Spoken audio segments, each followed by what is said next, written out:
বয়সে ছিলেন, কেউ 30 বছর, কেউ 40 বছর, কেউ বা 4 বছর, এমনও কাহিনী রয়েছে।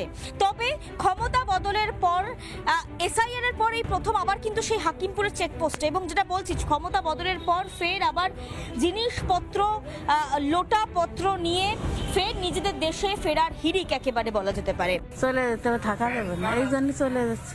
পুলিশ এসে বললো হ্যাঁ লক্ষ্মীর ভান্ডার পেতেন, হ্যাঁ স্বাস্থ্য সাথী, হ্যাঁ, মেয়ে কন্যাশ্রী পেয়েছে, তারপরে এই যে সরকার এতে সাইকেল দিয়েছে, তারপরে এই যে বিয়ের মাঝে এই যে 25,000 টাকা পাই সেটা পেয়েছে। কিছু বলেছিল কোথায় ভোট দিতে হবে? হ্যাঁ, ভোট দেওয়ার সময় তো বলেছে যে এরম তৃণমূলে ভোটটা দিতে হবে দিদি। শুনেছি আমাদের খুলনা জেলাতে বাড়ি, আমরা আদৌ মানে যাইনি, সর্বপ্রথম যেতে হচ্ছে এখন। এসআইআর এর সময় কি ভেবেছিল? এসআইআর এর সময় যেহেতু তৃণমূল পার্টি মানে ছিল এসআইআর এর সময়, তখন আমাদের অতটা সমস্যা হয়নি। 2002 সালের আগের কোনো ডকুমেন্ট নেই, তো তার জন্য মা বাবার তো নিশ্চয়ই আধার ভোটার ওগুলো রয়েছে। ওটা মাওবার হয়েছে 2013 সালের পর।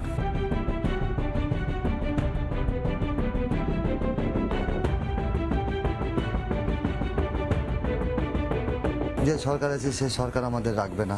কোন ডকুমেন্টস আছে আপনার? আমার কাছে Aadhaar card, ration card, pan card, voter card হয়েছিল, একবার ভোট দিয়েছি, তারপরে ডিলিট করে দিয়েছে। কোন সালে ভোট দিয়েছেন? এই তো 24।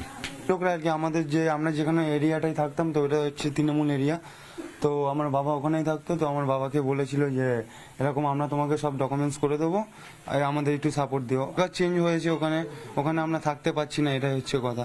কারণ আগে তো তৃণমূল ছিল, এখন বিজেপি হয়েছে, তো এখন পুলিশের চাপ বাড়ছে। সরকারি সমস্ত সুযোগ সুবিধাই পেতেন, রেশন পেতেন, রেশনও পেতেন, তাহলে এখন চলে যাচ্ছেন কেন? হঠাৎ কি হলো? এসআইআর এ সরকার এসছে, রাখবে না, তাই চলে আসছে দেশে।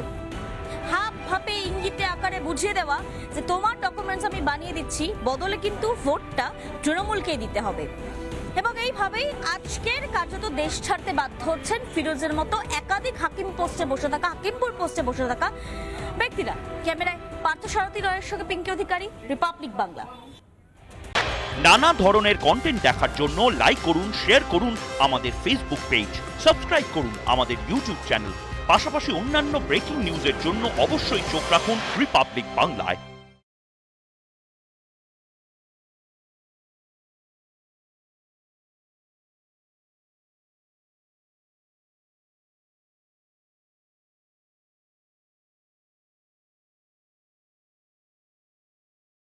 নানা ধরনের কন্টেন্ট দেখার জন্য লাইক করুন, শেয়ার করুন আমাদের ফেসবুক পেজ, সাবস্ক্রাইব করুন আমাদের ইউটিউব চ্যানেল।